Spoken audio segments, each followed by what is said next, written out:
De retour de la troisième manche du Cheval de France 1/5e FF à Besançon. Quelle nouveauté sur la FBX FX2? Donc on avait pas mal de petites choses en test ce week-end. Évidemment, la première chose, c'est la Carro McLaren que Tony avait déjà commencé à utiliser la dernière fois. Et donc je suis passé de la Porsche à la McLaren.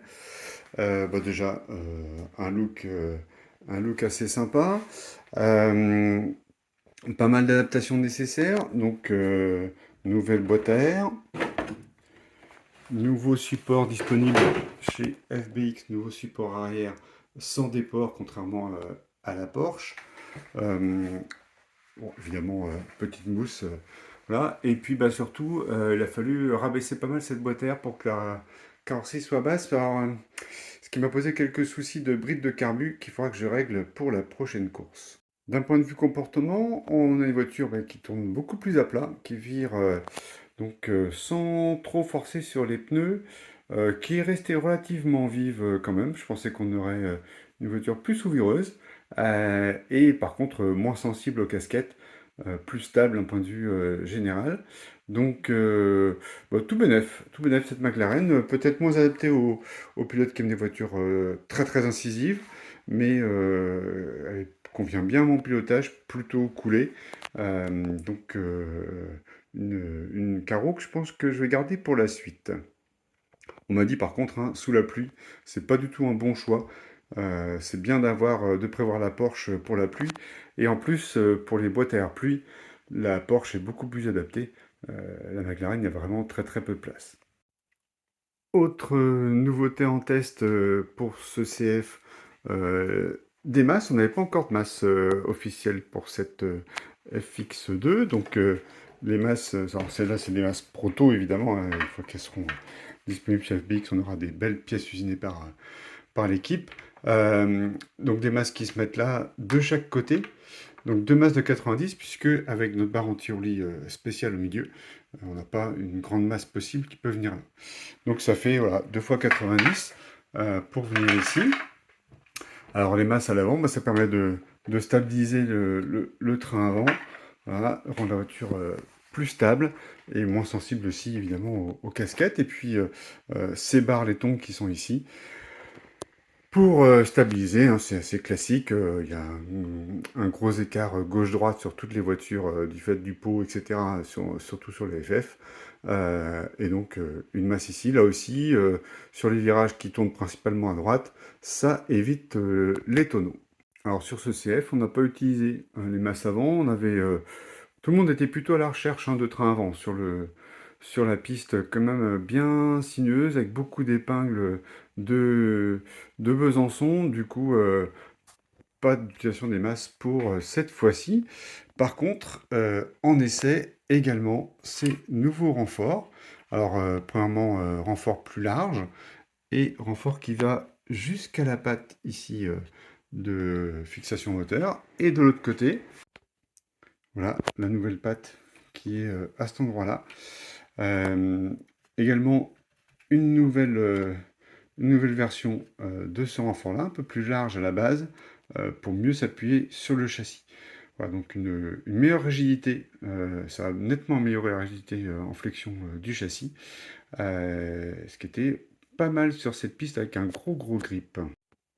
Alors, installation d'un petit GPS à cet endroit-là. Petit GPS bien sympa de Racebox qui permet d'avoir toutes les trajectoires, des temps intermédiaires qu'on peut placer sur le circuit, les vitesses de pointe, etc. Et de comparer tous ces tours. Alors, bon, pour un top pilote, évidemment, ça permet d'améliorer son pilotage. Là, l'idée, hein, c'est plutôt d'aller vérifier des points sur les setups, sur les développements qu'on fait pour voir les améliorations que ça peut mener. Et puis, autre point très intéressant, c'est surtout pour ça que je l'ai acheté, pour avoir des chronos sur des pistes sur lesquelles on n'a pas de comptage permanent. Ça permet à moindre frais d'avoir ces chronos n'importe où. Et ça, c'est pas mal du tout. Pour brancher le GPS, euh, rien de particulier. On fait une petite prise sur le branchement de la queue. J'ai mis une petite prise de ce type-là. Voilà, il est branché ici. Et en fait, on le laisse brancher en permanence toute la journée. Moi, je ne débranche pas mes accus dans la journée. J'ai un interrupteur électronique. Euh, et du coup, le GPS reste allumé, ce qui permet de ne pas perdre ses satellites quand on veut lancer son enregistrement. Et dernière nouveauté, ça, je ferai une vidéo particulière pour vous présenter ça. Un système de direction indépendant, un cerveau par roue. Donc là, c'est vraiment un développement personnel.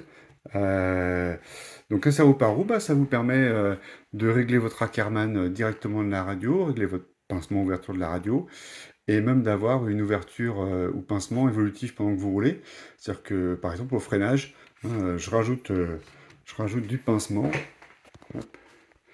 au freinage, tout en gardant la directivité. Ça permet de, sur nos FF qui ont un frein qu'à l'arrière, de rentrer plus sereinement en appui, en freinage dans les virages. Voilà, un développement qui est vraiment en cours, je vous en reparlerai plus tard, et qui, voilà, qui prend place tout naturellement, vous avez vu, ça, on dirait une direction classique vue de l'extérieur. Alors sinon pour parler setup à Besançon, bah là elle est déjà revenue dans son setup de base, hein. On avait durci les ressorts avant-arrière, on avait augmenté l'hydraulique à l'arrière, il faut dire qu'il faisait quand même bien chaud ce week-end.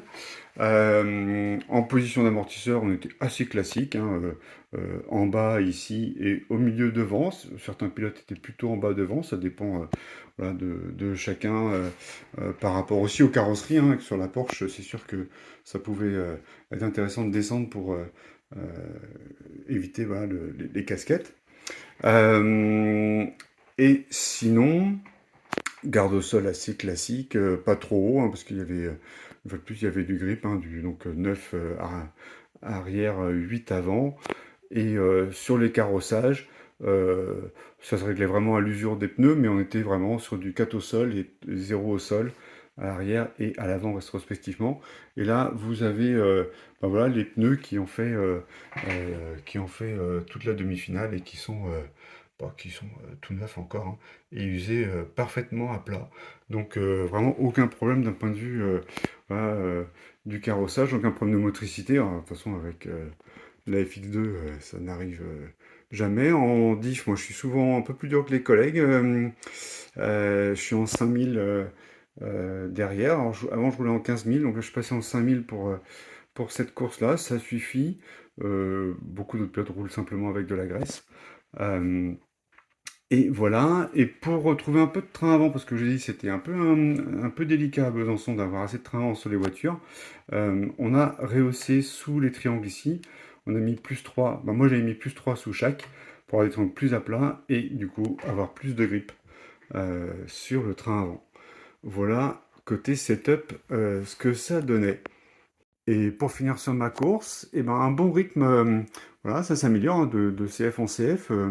Là, voilà, plus très loin alors pas forcément des tops hein, comme Fred, Rémi notamment, hein, mais vraiment dans le paquet qui est juste derrière, avec voilà, ça aussi entre 5e, 7e en qualif suivant les manches. Dernièrement, je me remis là encore proche de la 5e place. Un petit pignon qui se dessert, un pignon intermédiaire qui se dessert en dernière qualif. C'était un peu attendu, j'ai dû le démonter juste avant de partir et le frein filé forcément n'a pas eu le temps de se reprendre avant de piloter. Et puis, euh, et puis la demi, une super voiture, mais un pilote un peu stressé et qui a craqué un peu sous la pression. Il m'a manqué 5 secondes. Je fais la seule faute de mon week-end. Euh, dans la demi et du coup il m'a manqué 5 secondes pour remonter. Il faut dire que c'était une demi, comme on dit, de la mort, hein, avec vraiment beaucoup de très bons pilotes dans cette demi. Et donc j'ai pas pu aller jouer avec les copains en finale. Bon, mais quand même un excellent week-end, hein, avec beaucoup de plaisir sur la piste avec cette voiture. Un excellent week-end aussi avec les potes, avec tous les autres pilotes, hein, toujours vraiment bonne ambiance, sacrée ambiance de team, hein, mais aussi avec évidemment les autres marques, hein, pas de problème. Il y a des jeunes, il y a des vieux, il y a des rapides, il y a des gens qui ont des pilotes tranquilles, mais franchement, tout se passe bien. Et en FF, en tout cas dans mes manches, ça a été vraiment très sportif. Ça a été très sympa dans les bagarres, ça a été toujours propre. En plus, on avait une super commissaire de piste, ça fait beaucoup de bien dans certaines séries. Et donc, un très très bon week-end. Hâte d'être à Mâcon pour essayer de reprendre une place en finale.